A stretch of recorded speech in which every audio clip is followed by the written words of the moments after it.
Good morning, students. Today we are going to discuss about programmable peripheral interface, that is 8255 PPI.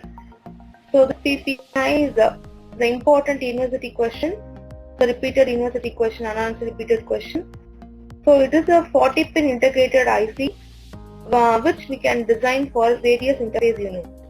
It is flexible and economical.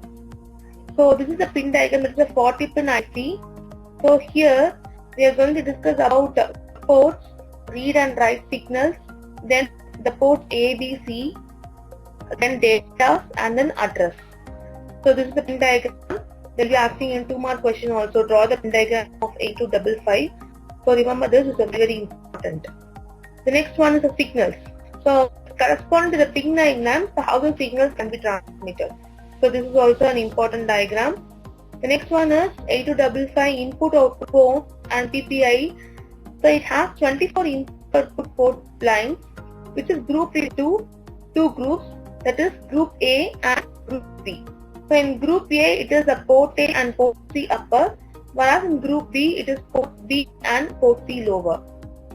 So in port A we are going to interface these address lines, CA0 to CA7, totally of 8-bit, whereas in port B the lines are identified by symbols PB0 to PB7, a port of both upper and lower pins. So this is just a configuration. So here, what is the purpose of this data, that is D0 to D7? These are the data bits. So where we can able to read and write different types of data that occurs in these lines. Next one is a chip select, that is CS. It is logically 0, that is basically it is a 0, that is low byte. So it is 0 and is proportional to 1. So reset is also placed in the input logic line 1. Then read and write. So both are in the low state. So it is a reverse, it will be 1, otherwise it will be 0. So address lines A0 to A1. So we will be having a table with respect to your address A0 and A1 with respect to control chip, that is a chip select CS. If all the 3 is 0, that is a select address A1 and A0 will be 0, port A is selected. If A0 is 1, the remaining 2 is 0, port B is selected. If A1 is 1, the remaining 2, that is the chip select and A0 is 0, port C is selected. Similarly, chip select is 0 and A1 A2, that both addresses are 1, control register will be active. The next condition will be a dot and condition. So this table is very important. So this is an important block diagram of 8255. So where we are going to integrate all groups port A, port B with groups of port A, port B and port C together using an integral bus structure, where we are going to use a separate read and write control logic block, then data bus buffer, then group A, group B control.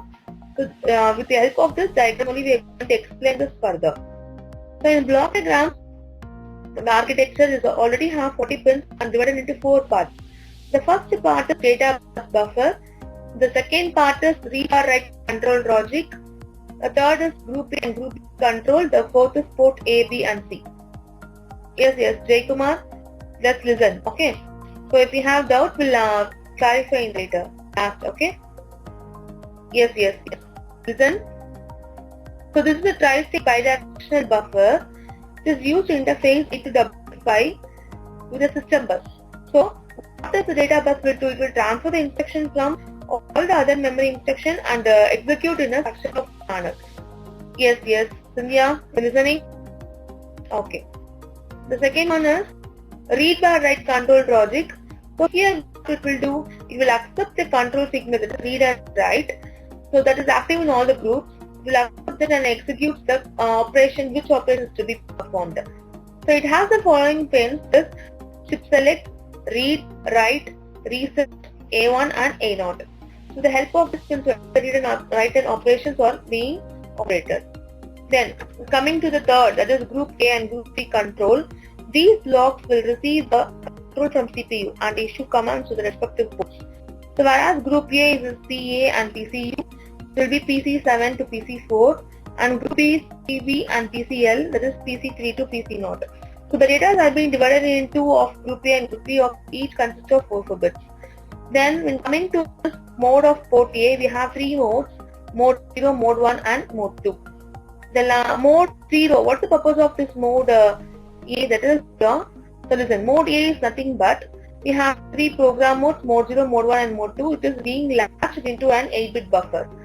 So whereas a mode B is programmed into mode 0 and mode 1, mode C is programmed with mode 0. So this is a control word register of 8-bit data type. This format is also important. So then modes of operation, we have bit select mode and input output mode. So with the input output mode is all, it's important 2 more questions. They'll be asking what the purpose of this mode 0, mode 1 and mode 2. So mode 0 is used for input output mode, mode 1 handshake mode, and mode 2 will be your directional data transfer mode.